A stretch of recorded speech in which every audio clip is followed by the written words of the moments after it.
To adjust the picture settings on your TCL TV, first of all, you will need to click on the gear icon on the remote. It's this icon right here, button I mean. Click on it and then go to the picture on the right. Now you'll be able to adjust the different settings. First of all, we have a preset. If you select that, you can switch between different presets which will adjust your display image. So you can go, for example, for Smart HDR if you prefer more richer colors. Then there's the brightness settings. You can adjust how bright your display will be. Next is color saturation, which will also make colors more rich, but oversaturation is not good, so I would actually recommend to put it on 50 or something like that. If you also decided on HDR, I recommend to put brightness on the highest level possible.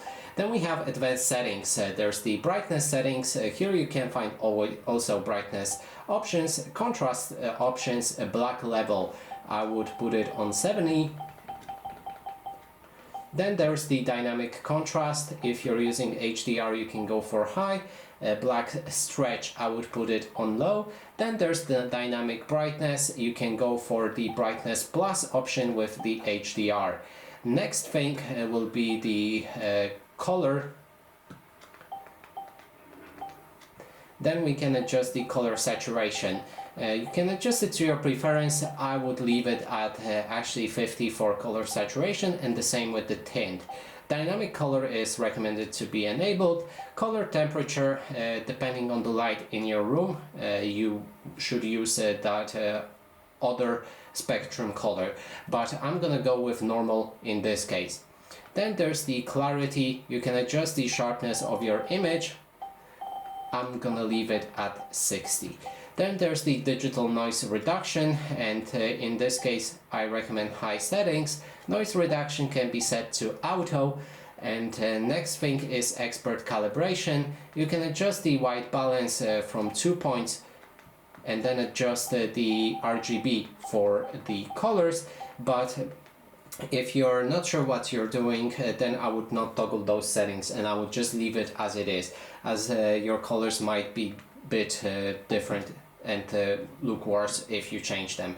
Color space is set to auto, and then we have the advanced settings toggled. Next thing is screen settings. You can change the auto format, screen mode, aspect ratio between 16:9 and all of the different settings right here. I would just go with 16:9. I think that is the best you can get, but it also depends on preference. If you have a selection of movies in different aspect ratios, they may look different in different screen modes. Overscan adjusts the picture size so that the objects appear bigger but the edges of the picture are lost. I would actually recommend to leave it off. Then we have apply all picture mode settings to all sources. That means if you have something connected to your TV like a console, then if you select all sources, it will apply to your PlayStation, for example, as well, or other console. If you select current source only, then it will only apply to your TV. And that is each and every picture settings that I recommend to change. And that is everything. Thanks so much for watching.